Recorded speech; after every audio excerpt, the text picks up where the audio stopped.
can say. The name of the song is Loving You Was Blue, which I wrote for my ex-girlfriend.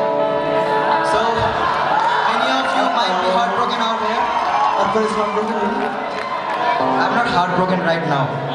Okay, right now I know why you are very happy. Arpan is single, I guess. No, he's not single. I'm not single. This girl is somewhere out here. Yeah, she's sitting right there. And my one is in the front. Yeah.